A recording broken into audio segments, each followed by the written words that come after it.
There was some All right, ominous. let's get started here. All right, we're live on all the socials, YouTube, Facebook, LinkedIn, and we are back on X. We were off when they started charging. Our live stream wouldn't be allowed, so I guess Doug made me realize that we've been off for about 3-4 months. So I went and paid my $6-7 a month, and now we're live on X. So we'll see how that works out. But It's the anyway, only place for real news, Kirk. I know, of course. And if you're not on it, you're not getting the real news out. At least according to, X. yeah, we're gonna dive right in. We'll get to that. We can hopefully our master editor Steve can keep this in because we're gonna get into that. Hello, Smart Money 2 podcast listeners. Welcome to this week's show. My name is Kurt Chisholm. I'll be your host, and I'm joined with Doug Higren. Hey, Doug. Hey, Kirk, how you doing? I don't know where we're at right now. I'm so confused. Are we starting, stopping? But happy Friday to everybody. Friday brain, Friday organization. The weekend, the freaking weekend's coming up, That's right. and and by the way, I looked out the window and it's not raining, but I looked at the markets today and it is raining. So we could talk. We're gonna try to get back to talking about the economy and less about politics. Although I don't think anybody's ever going to get fully away from talking about politics in the near future. It's raining tech stocks today. They're not looking good. But yeah, as we were just talking about, what's interesting is I've been doing a lot of self-reflection after the election. I think it's just interesting to think about how we perceive the world and how the majority see the world. And obviously, Trump has a mandate, swept the table with all of it. Popular vote by millions of votes, not just close, like just clean the table, which should get everybody to wake the F up on both sides, right? Something happened here that people were missing, and I personally like a gridlocked politics in this country, so very little gets done. I know people who are vehemently on one side disagreeing with me, but I don't really care. But what's interesting is one realization I had after this was I was listening to a podcast, and I forget who it was, but it was one of the bigger names, and I think they were talking to Elon Musk, or maybe it wasn't Elon Musk. It was anyway, it was one of the VC guys, the top VC guy. I'm drawing a blank on his name at the moment, but anyway, I think it was with him, and he was talking about, because the guy's a libertarian, he was talking about his libertarian thinking, and he was laughing. He's like, Elon Musk is so smart. He's the only guy that realized that there's a Death Star that is 80% finished, and he just went and bought it. Like, Twitter was the Death Star. Like, it was the community town center. Everybody can have their piece. Everyone was going there. And then Elon Musk bought it, and then the left went bananas because they no longer had control of the whole media. And now Elon has it, for better or worse. And this is not sitting here characterizing better or worse, but just more of a reflection on what happened. And so I've never really spent time on social media because I think it's junk and it rots your brain and it makes you completely unproductive. And I think kids should know that lesson. But I was on there spending a little time after the election, just hearing what people were saying and just getting a vibe for the zeitgeist, because I don't watch the news, because I think the news is junk. It's just propaganda, all of it, on both sides. Corporate media is a waste of mental space. So I went to X, which of course is another waste of mental space, right? Just to be clear, it's not different. But I went there because place for humor, though.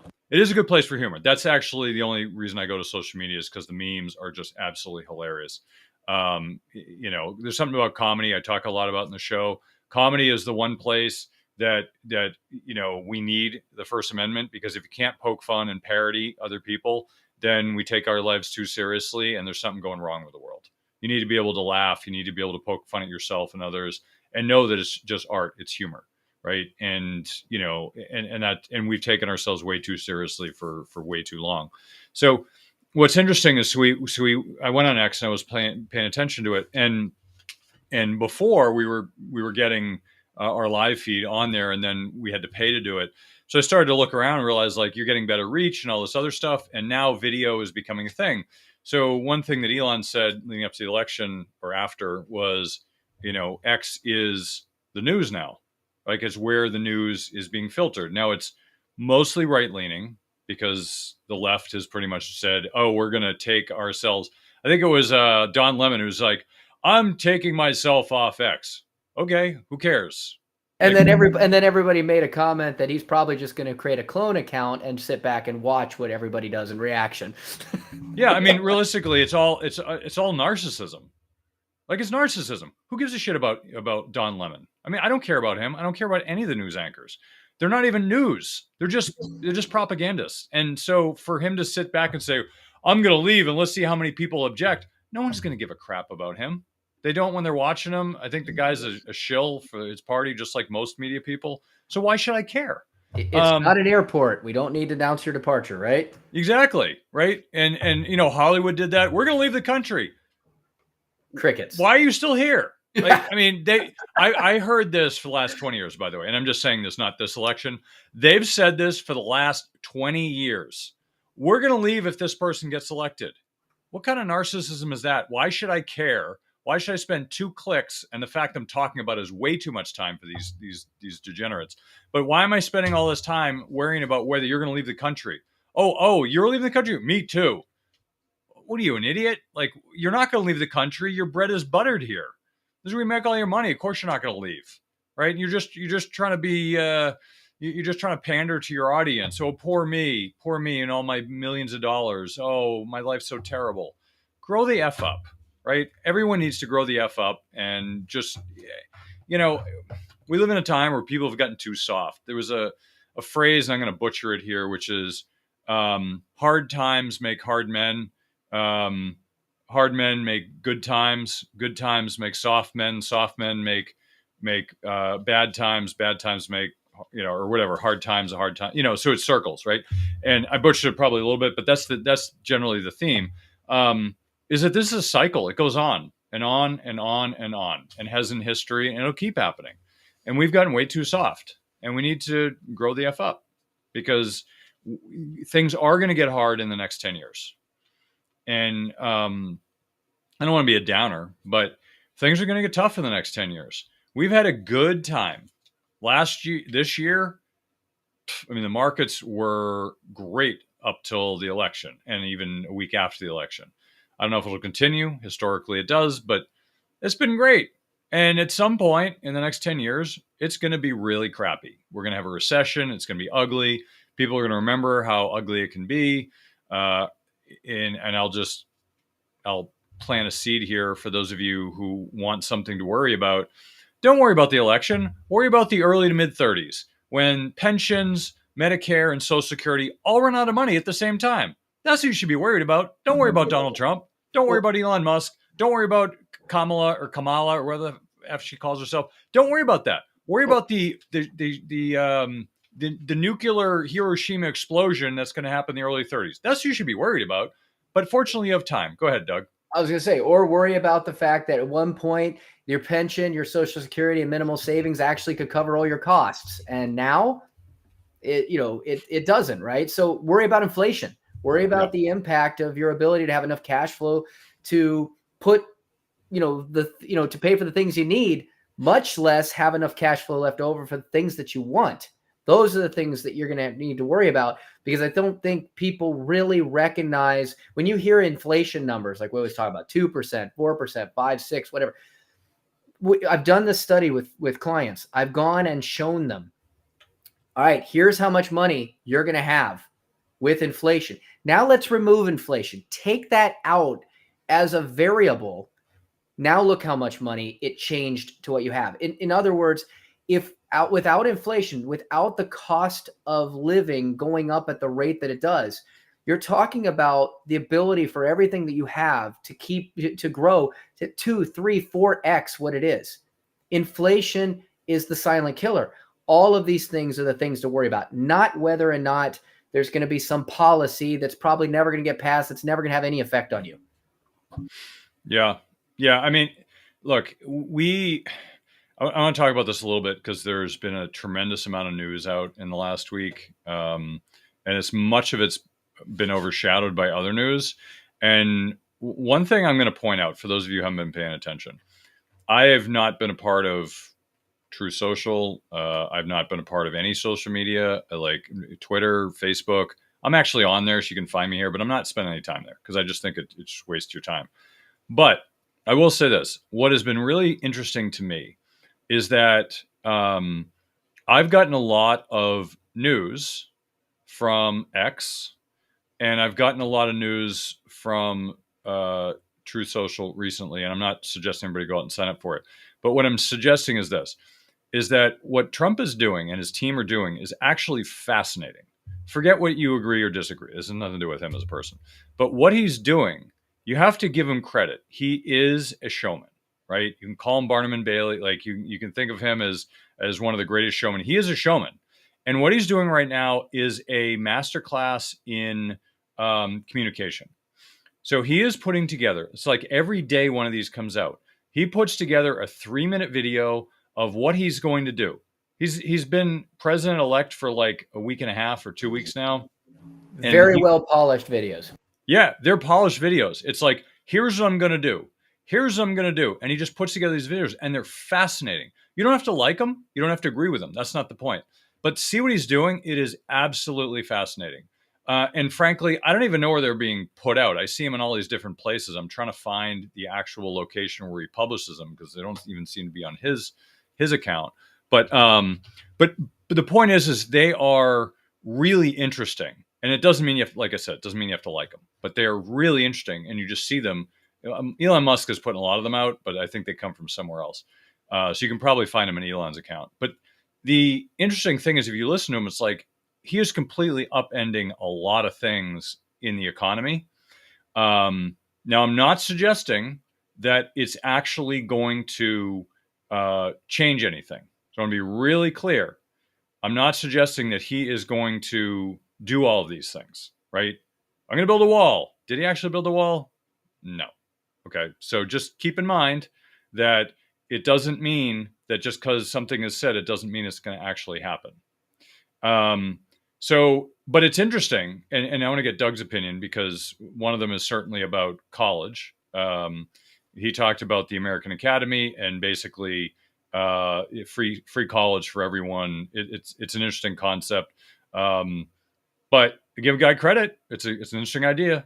And I also want to point out that there is a website, and I'm going to name it here because this actually came out before the election. And as citizens, it's actually a great idea. And the website is, let me see, did I send this to you, Doug? Or I'm trying to remember who I sent this to. Give me half a second here. While you're looking, Kirk, I was going to tell I found this is where the videos are coming from. It is called Agenda 47, and they're actually being published under the donaldjtrump.com / Agenda 47. It's all the videos that have been getting sent viral. So if you want to hear what's actually being put out, because the media is going to give their own spin on it, and the media, as we all know, is it's propaganda. You want to hear what's actually being said, as opposed to their spin on it. Yeah, go to that website and check it out. I still have to go check it out, so I'll take Doug's word for it. It's a really good place to find out what their thinking is. Now, it doesn't mean it's going to happen. Really crystal clear. It doesn't mean it's going to happen. It just means that this is where directionally they're thinking.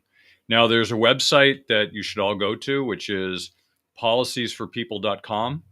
This was put up by Trump's team before, and it's basically a wish list for people to go on there and put on your wish list. What ideas do you think that they should do for the government? What ideas would make this country better? And they have different categories like health and governance and all this stuff. I think it's a brilliant idea. I don't know if it'll happen. I don't know if people will ever do it, but I think the idea is absolutely brilliant. So I don't know that I have any big ideas, but I think it's really, really interesting. So the point I'm making is not to make this political. It's just to say that we are in what I would define, I mentioned this a few months ago, and people have said, where'd you go with this? We're in the middle of a paradigm change.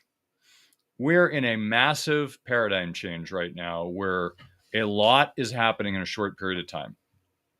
Now, whether Trump does it or not is a different question, but you have the positioning as if a lot of big things are going to change. College education could change. The American Academy, we're free college for everyone. I don't know if it'll happen, but it's a big idea. Cleaning up the health in this country, big idea. Don't know if it'll happen, big idea, right? You've got all this stuff that's going to change a lot of aspects. And at the same time, you have AI, which is going to completely destroy a lot of parts in the economy. You've got the Doge committee, which is going to clean up the government. Who knows if that'll happen? But that could free up a lot of resources. So the point isn't whether it's good or bad. These are things are being proposed and or are happening. So the question you should ask yourself as an investor is, how should I look at this? It's an important question, and we'll try to answer some of it here. But you as an investor, if you want to be a good investor, instead of being triggered by your partisan policies, or if you're a Democrat, you're triggered and you hate Trump and nothing he says is smart and he's a big dumb idiot with orange hair, you got to grow up. At some point, you got to say, all right, this guy's elected. The majority voted. I didn't agree. That's okay. But the reality is he's going to be president for the next 4 years. So you need to realize, what is he going to be doing? Just like when Biden got elected, you should have been doing the same thing if you're a Trump supporter, right? And then in 4 years, Trump will be able to run again. So it'll be somebody else. And you're going to have to figure out, what are their policies, whether you like them or not. What should you be investing in? So when Obama passed Obamacare, a lot of people hated it, including myself, because I don't agree with socialized medicine. I don't agree with free anything. I think that pollutes the quality, as we've seen in the healthcare system. But if you were smart, you looked at it and said, all right, what's going to do really well? Well, you might have thought, well, hospitals and the healthcare companies like United Health and there's a few others. I only mention them because it's the only one I can think of. But there's a bunch of them where people are like, oh my God, they're going to get destroyed. They've gone bonkers. They've done great. And so you look at what's happened. I think you have to put the politics aside and put your opinions aside and say, all right, how can this make me money? That's the important question. How can this make me money? Your politics have no business being in your investments. Those of you who are buying a Democrat ETF or a Republican ETF or a Save the World ETF, your politics have nothing to do with your investments. There's nothing wrong with trying to make the world a better place, but investments are investments. You should be cold and calculated and look at this. It's about making money for yourself. And if you make money for yourself, you can use that money to do whatever you want, which may include supporting your political party. It may include making the world better, but your investments aren't actually going to do that. Even though it may make you feel good, if you want to actually make a difference, make money, take that money, and do something productive with it. That would be a better way to do it. What are your thoughts, Doug? I've been ranting, and we're going to go into a bunch of stuff here, but there's been a lot of changes. So what are your thoughts so far? Well, I agree. I mean, if you go back to when George Bush got elected. I mean, what ended up being one of the best stocks during his tenure? Halliburton, right? Naturally, the former CEO of Halliburton was our VP. If you look at Obama, and when the Affordable Health Care Act went in, what has been one of the greatest stocks since then has been United Healthcare. They just continued to do an incredible bang-up job because it has funneled a tremendous amount of money through that insurance entity. I'm looking at some stuff right now that I'm just kind of posting up here.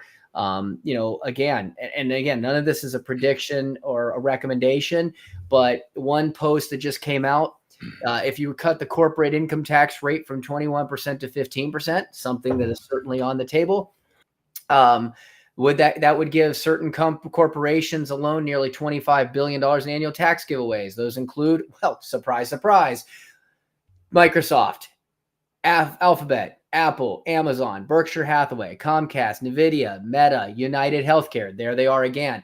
Well, guess what? When you look at the addition of that, look at some of those companies, especially like Apple, that are big dividend companies now, something they weren't for a long time. Then, what does that mean? Well, from an investment standpoint, could it be? Again, not a recommendation, but if that were to occur, could that be something that is going to thrive under these new policies? You may not like them personally, but when it comes to investing, I love what you say, Kirk. There are some ETFs you can buy, like, hey, I'm going to get this ETF that tracks how, politicians are doing insider trading. Might be an effective ETF to track what's going on, where that's going. Totally. But again, ultimately, if you're just, I know people that will invest, they don't believe in certain, ideologies, or maybe they don't believe in guns, or they don't believe in this, or they don't believe that. So they won't invest in any of that. And that's fine. It's a personal choice. but they've also left millions and millions of dollars on the table combined, not individually, but I mean, those individuals may have lost hundreds of thousands of dollars of potential opportunity because they're investing based on ideology and not investing based on what investing is. And I said this a million, hundreds of times on this. Investing is all emotional. It's where do they think the next 6 to 12 month opportunity is going to be? Is it priced right based on opinions of where they think that outcome is going to be? And if it's going to be positive, then that stock's probably going to go up. And if it's going to be a negative headwinds, then that stock's likely to go down because people will get emotional on whether or not it's worth holding it. We do not live in a day and age where most people think like Warren Buffett and buy something for the long run. Most people, unfortunately, the impatience of everything that ties into that cell phone that everybody uses, they want it now. And shareholders want it now. And you see this in corporations all the time now that they're not dealing with big picture, long-term agenda plans internally. They're not making decisions about what can we do to double ourselves and create a greater moat from our competition 5-10 years from now. It's all about what is going to be what we can report to the investment groups next month or next quarter. And unfortunately, that is what's going to drive that volatility in stock markets. People are going to get in and people are going to get out. There are truly not a lot of hodlers in this world when it comes to stock. Hold on for dear life. So in the event that we see, if you can be ideological or you can be opportunistic. And no matter whether you agree with the policies that might go through, somebody is going to be benefiting from those policies, and others, and not somebody, it could be some entity. Other entities are not going to be benefiting from those policies. And so where do you want to have your money is going to dictate whether or not you're going to be able to do well in that environment or do poorly. And ideology has nothing to do with it. It has purely the capitalistic outlook of, in a way, greed. And and I've said this to people that I've talked to for years. If you one of the biggest arguments that you see get put there forth time and time again is, especially with tax cuts, is that tax cuts, they're only for the wealthy. Well, a lot of times, or corporate tax cuts. Well, corporations, they're not individuals.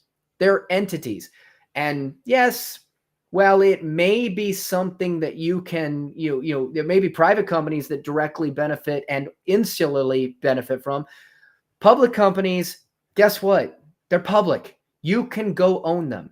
So therefore, if you're thinking and you're complaining that this company is going to get some massive tax cut and it's only going to help the wealthy or the business, that's not true. It helps the shareholders. So if you really want to do something about it, go buy that stock, and then you can personally benefit from whatever economic impact comes from that policy. Don't complain, be an activist. And how do you be an activist? That's where, as Kirk said, you take an opportunity to look at what you're holding, look at where you're investing, look at what you're doing day to day, look at the business you're building, look at the stocks you're buying, look at the money you're saving, look at the interest you're earning, and be opportunistic in being willing to make change and adjust accordingly in order to be aligned for what those short term, and it is short term. You don't like Trump? Guess what? 4 years from now, somebody else is going to be elected. It won't be him unless, some people say he can go for a third term. Currently the amendment, the Constitution does not allow that. So based on that, there's going to be an opportunity to vote for someone else and someone else and someone else. But in the meantime, what is going to be the benefactors of the current administration, their policies? Be willing to accept it and be willing to make decisions in accordance. Yeah. I mean, so there's a bunch of stuff I want to go into today, and there's obviously a lot of policies on the table. The one of them, though, we've talked about a lot in the show. The one of the policies is actually bipartisan. So we'll start with that, is nuclear. And we've talked about this in the show. I don't know how many people in government listen to the show, but certainly we've been heard, or they listen to somebody. We're not the only ones talking about this, but as of what was it, September, I think it was, Biden came out and said we're in support of nuclear. We're gonna gut all the regulatory stuff and make it quicker and easier. I think it was a great move. I mean, I'm not a big fan of Biden, but I think it was a great move on their part, even if it was political. I think it should have been done years ago. I think Trump should have done it and didn't. And so I don't give him credit for it because he didn't do it under his administration. Biden may have done it for political reasons, but I still give him credit because no one else is willing to do it. And I think what happened was you have the oil and gas lobby, which is pretty strong, and they're lobbying for anything but oil and gas. But if you look at this, here's the thing you need to know about energy. Um, there are load sources of power. Now, a load source would be something like coal. It'd be nuclear. It'd be geothermal. Basically, it happens regardless of what's going on. Wind is not load power. Solar is not load power because when night comes, solar stops. When the wind stops blowing, wind stops. You don't have control over that part of it, so it's not considered load power. And the grid needs load power. It needs a reliable source of electricity that never runs out. It just keeps going. So even things like natural gas or biomass, like you can keep feeding it. Like coal, you can keep feeding keep feeding the system.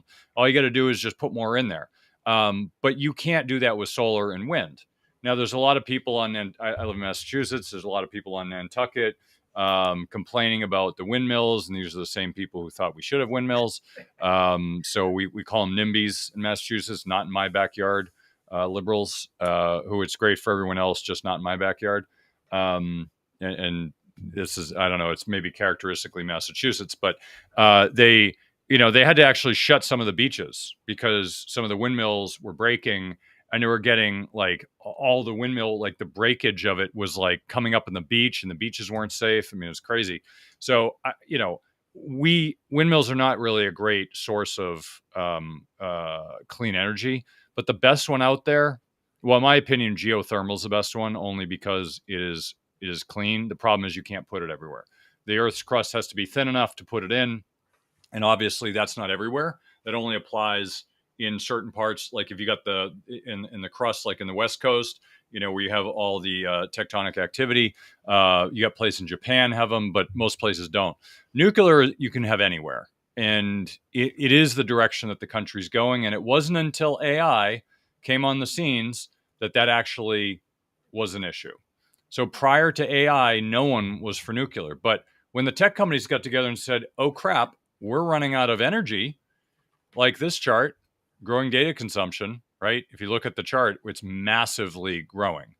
And it's something like 40 or 60% of the need in the near future is going to come from AI and data centers. So it's going to blow apart what we have right now unless we do something. So that's why the tech companies have lobbied to go for nuclear, which is funny because I guess it took a bigger wallet to get there, but they're lobbying for it, and they're right. We should have more nuclear. We need more capacity. We are not going to grow.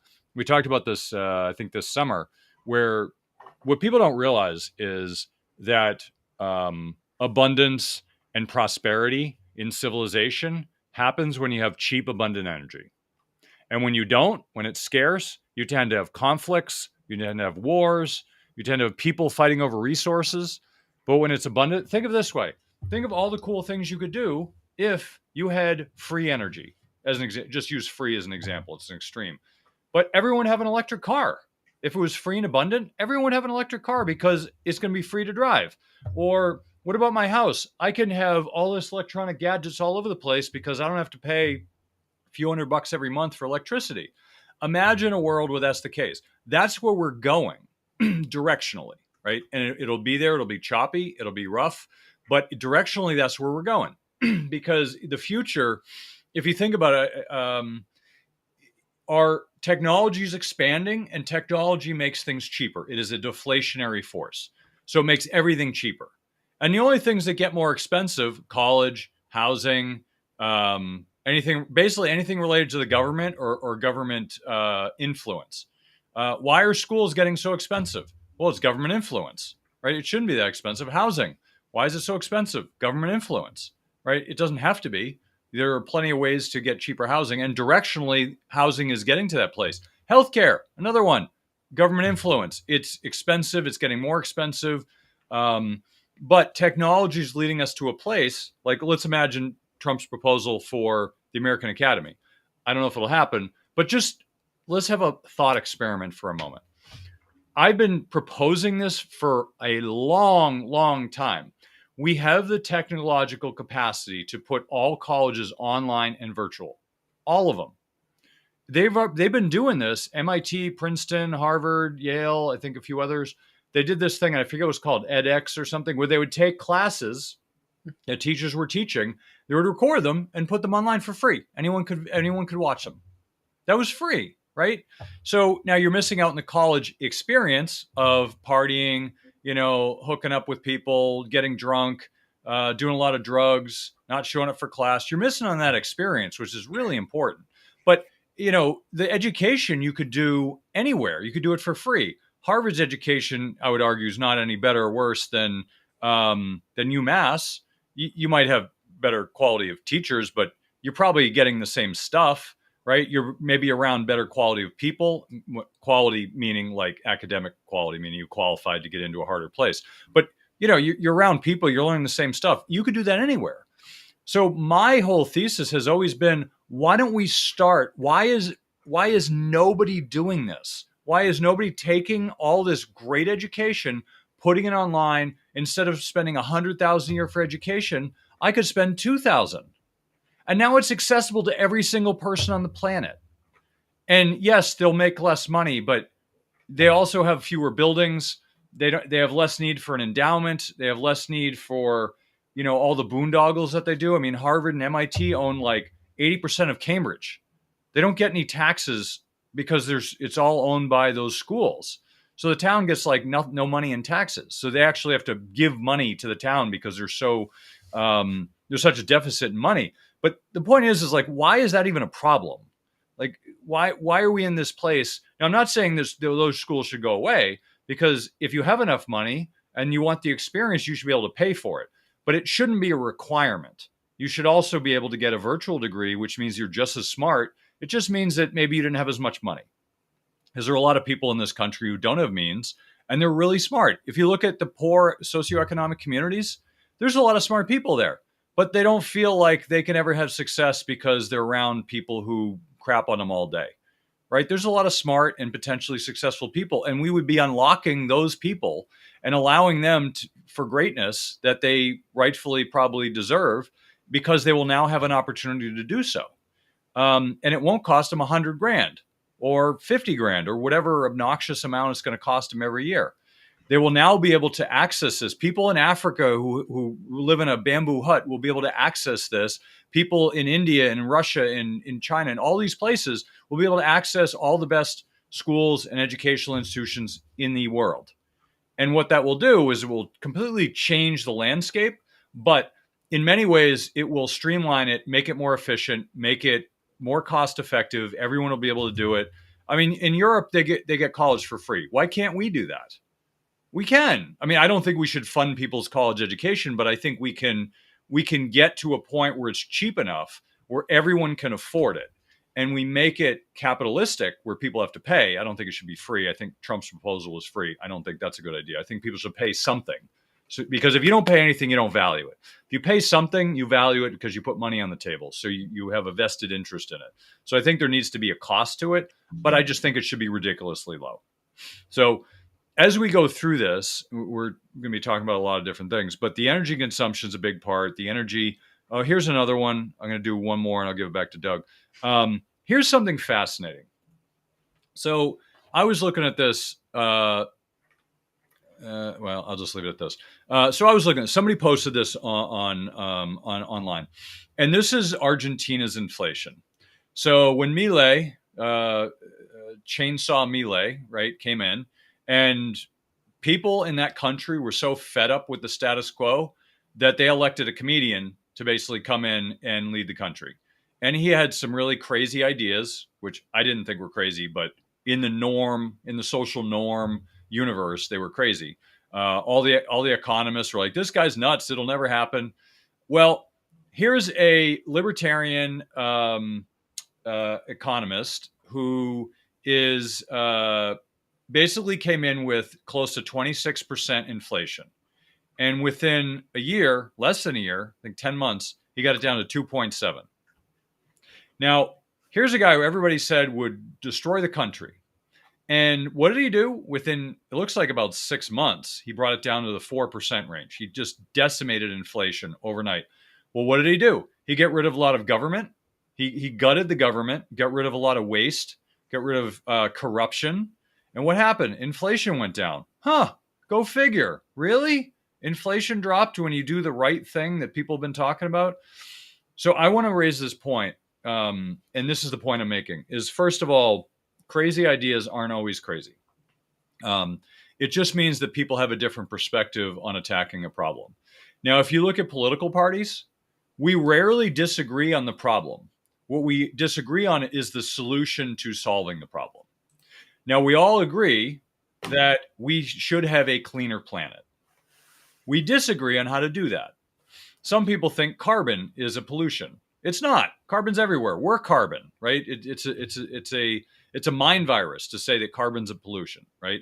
But some people said that, okay, and they said, well, our way to do it is to get rid of CO2 and all this other stuff, okay. But there's a disagreement on how to solve it, right? Some people think that solving crime is giving the government more guns. Other people think that the people should have their guns. It's just a different way to solve the problem. You disagree on the solution, not on the problem. We all agree that crime should be zero. No one thinks there should be some crime or that it's okay. So if you think about these problems that are being proposed of being solved, one of them, we had an inflation problem. I'm not sure if it's going to come back. Maybe, maybe not. It doesn't appear to be. But here's a proposal that Trump came out with before the election. Let's get rid of the income tax and the IRS. Well, who doesn't want a free vote, right? Everyone's going to vote for that. Now, that what they proposed on Joe Rogan's podcast, I heard him talk about it, but didn't get into detail. He proposed, instead of doing an income tax, let's do tariffs, which I think is an interesting idea. I don't have detail as to how that would work, so I'm not committed to backing it because I think it could be just stumping, or it could be a pipe dream, or it could be an interesting idea that never takes off because it's BS. I don't know, because no one's filled out why it would work. So I need to hear that argument, and I may or may not back it based on that argument. So I'm interested to hear more. But I don't think any of us want to pay income taxes. But I also realize that paying taxes is a part of a society, and everyone around the world pays taxes. So if we're the only ones not paying taxes and we're getting the money from somewhere else, and where are we getting it?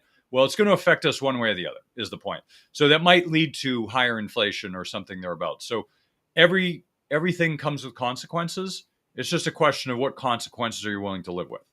So the result of this is, hey, we got lower inflation. Great.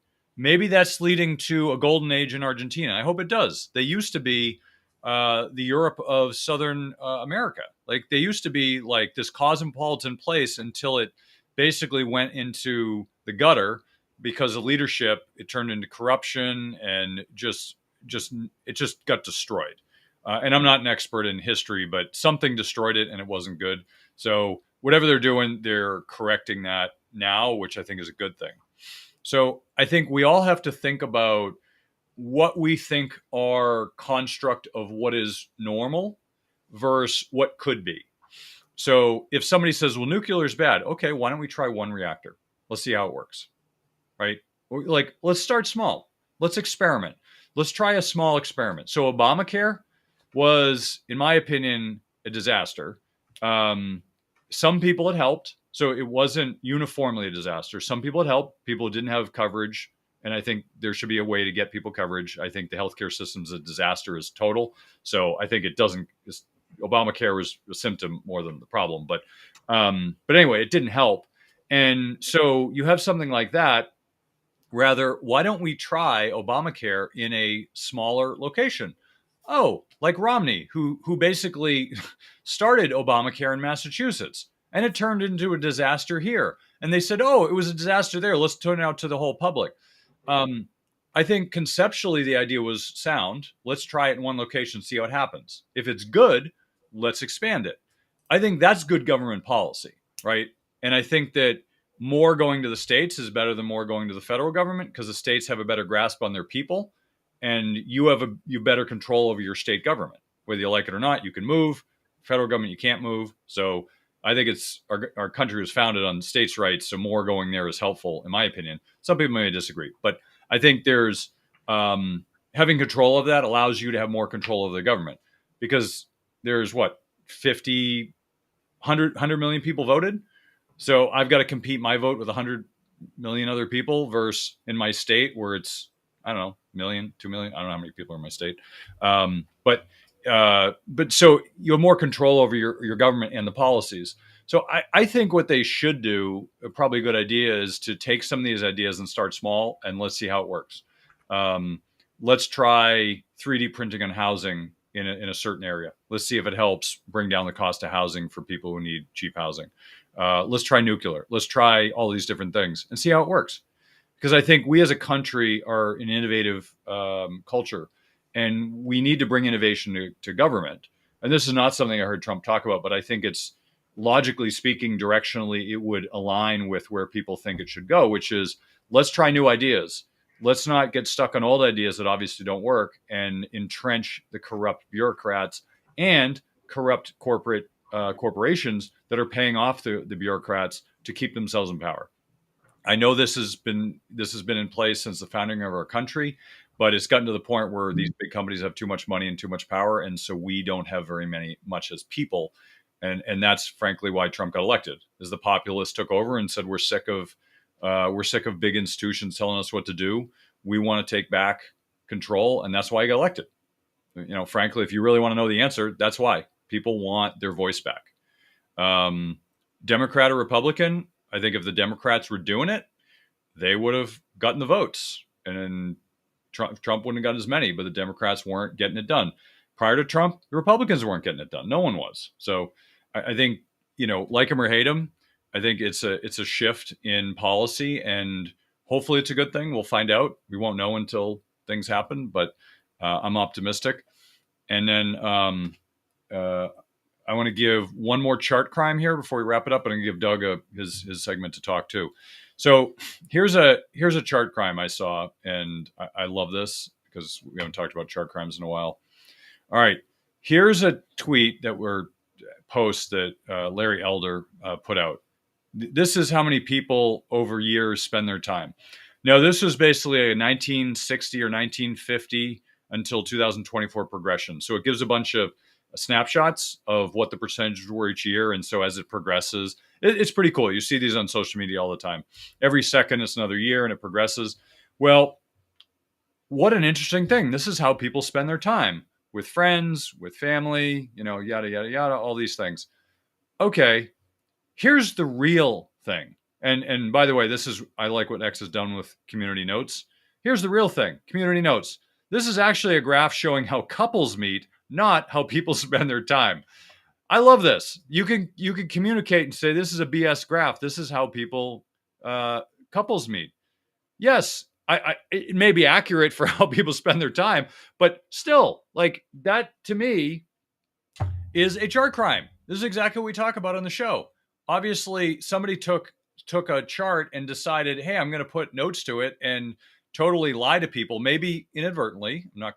I can't read his mind, but basically put out something that makes the internet worse.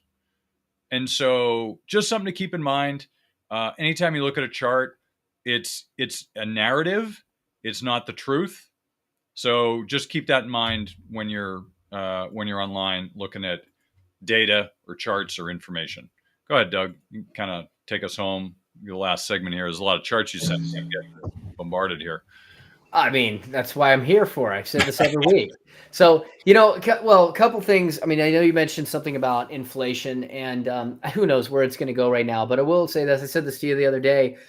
We have been, and don't get me wrong, I am not here to make sure that that I'm sitting here supporting the Fed in any way. I think the Fed has lots of reasons we can criticize them, but I was fairly complimentary for a long period of time that, regardless of what was going on with interest, with the economy and the predictions, that Jerome Powell had been pretty consistent and stayed very, very matter of fact in his agenda.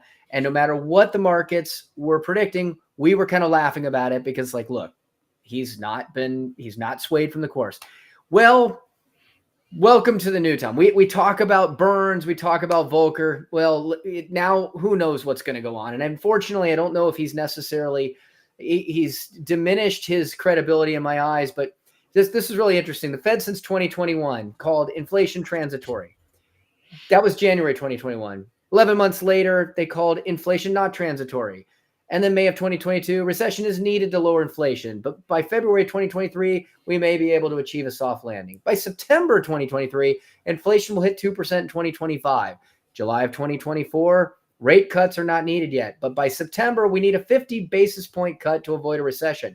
Now it is November. The economy is strong, and we're not in a hurry to cut rates. I can't keep up. So welcome to the Burnsian, the new Burns, Kirk. We've got a Fed that is jumping all over the place. So if we're concerned about inflation, unfortunately, we are entering what could potentially be a very quick movement into the stagflation world. Inflation is down now, and hopefully it will stay down. But if the Fed continues to jump around like this, it increases the risk that we're going to run into a situation where the economy is going to get stagnated, but yet inflation, which is already starting to creep up again. The charts, I think it's the third or fourth month that we've seen where we have now exceeded the prediction for inflation, and we have actually come in higher than they were looking for. On top of that, we've got, as we've mentioned before, insufficient savings to cover retirement is endemic for Americans. 38% of retirees and 39% of working baby boomers have less than $100,000, according to Goldman Sachs survey. 50% of Generation X consumers have not reached 100,000 savings. Generation X is in serious trouble. It's one of the worst generations in terms of financial prep out there. That's one of the reasons that we work on college planning with Gen X, because college, you talked about these universal universities. I do find it ironic that one of the ways that Trump is saying that they want to create this universal American university is to take from the endowments of these colleges that don't meet certain agendas. By the way, that's redistribution of wealth. So, one side says the other side's into redistribution of wealth. Just keep in mind, they're all in some level of redistribution of wealth. It just depends if you're a friend or not. Unfortunately, that agenda does seem to be a policy that both sides hold. I remember years ago, they were talking about tax planning and tax proposals. And of course, most people think the Democrats are pro-tax, the Republicans are anti-tax. It turned out that the combined proposals from the Republican Party, and this was probably around 2005, about 2010 or 11, were actually going to cause more taxes than the Democratic proposal because they're just packaged in different ways. But again, we are talking about, depending on where you're at, whether you're a corporation, individual, who's going to end up paying more tax or less tax, depends. But always, again, a reminder that the political rhetoric that you hear during campaign cycles, always take it with a grain of salt, because there's always going to be a cause and effect, and there's going to be what they say to get elected, and then there's the reality of what happens, and of course the reality of what they can get through, which of course then relies on Congress to also back that up. Now, we do have a trifecta right now. We just had John Thune elected as the majority leader for the Senate. He's had a history where he hasn't necessarily agreed with Trump. So we'll see what that does in terms of checks and balances and how easily certain things will get through. But ultimately, again, the Fed let's go back to the economy. Let's go back to look at things. We are extremely, stretched highs. Of course, the markets have continued to just be resilient under so many different types of situations. But we are seeing, as we say before, just to counter to that, there is a lot of things that are stretched. The recent yield curve inversion certainly could point to, recessionary view. Again, is it going to happen? Don't know. We've seen mortgage applications, housing in Austin alone. They've seen almost a 20% pullback.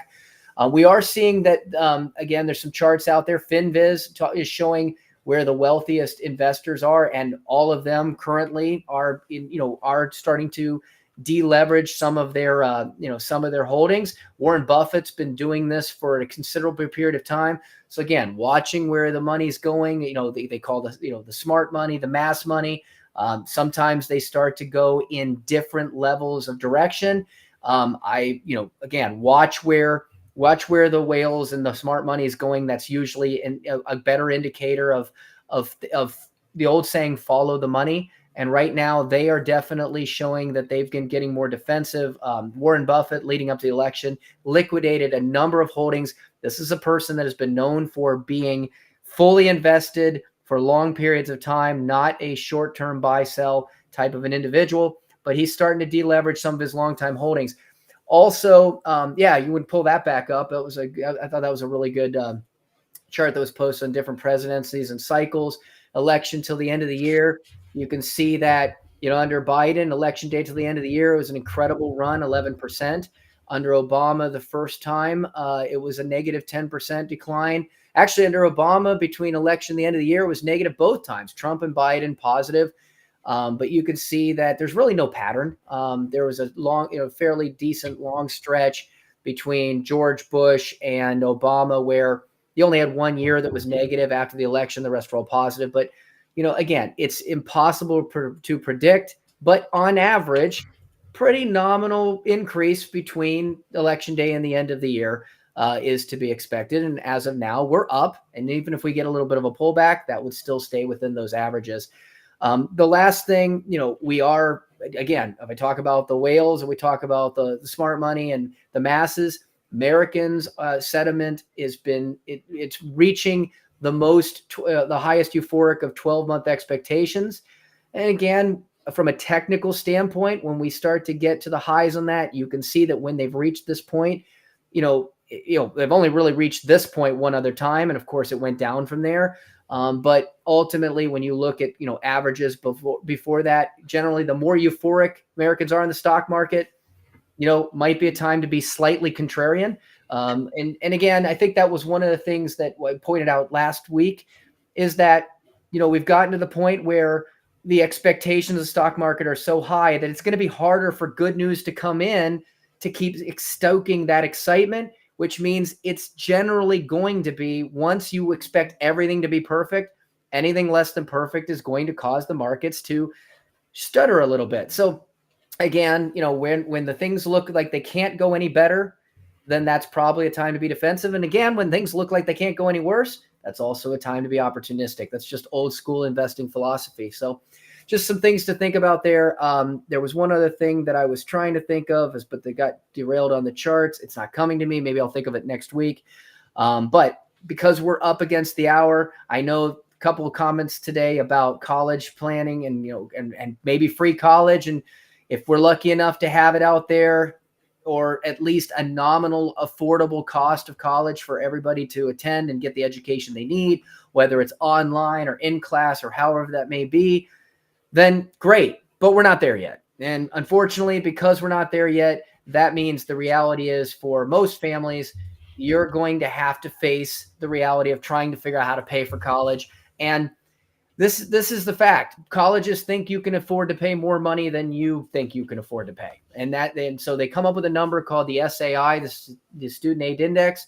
They also come up with a number called the EFC, or Expected Family Contribution. FAFSA's changed the name around. So if you hear EFC or SAI, then they're going to say, well, this is what you can afford to pay. And most people choke on that.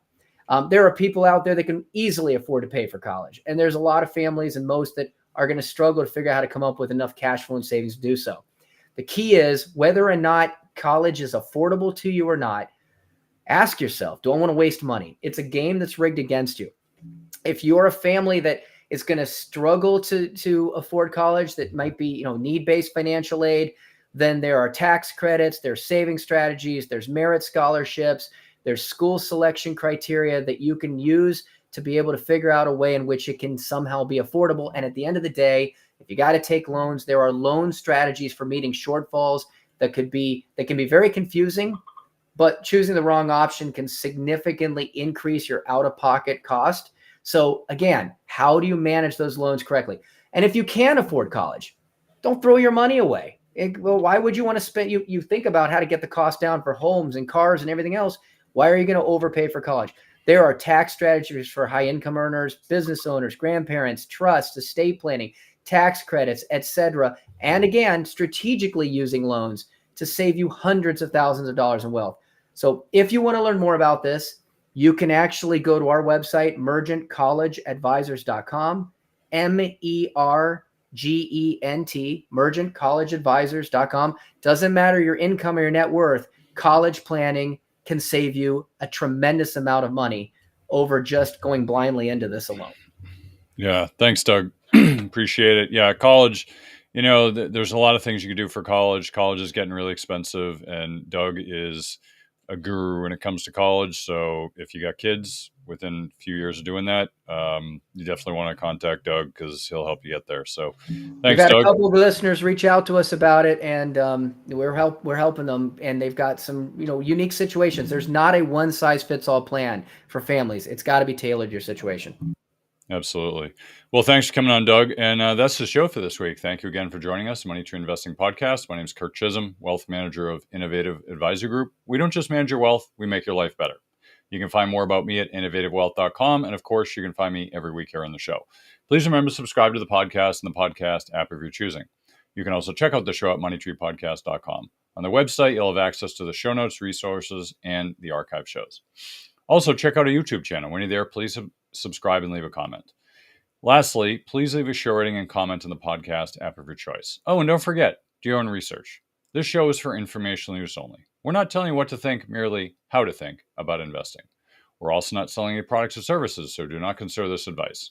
If you have any problems with the show, I blame Putin. Please send me an email, express your feelings. If you're seeking financial advice, talk to an oracle or a fortune teller, or maybe just a licensed financial advisor.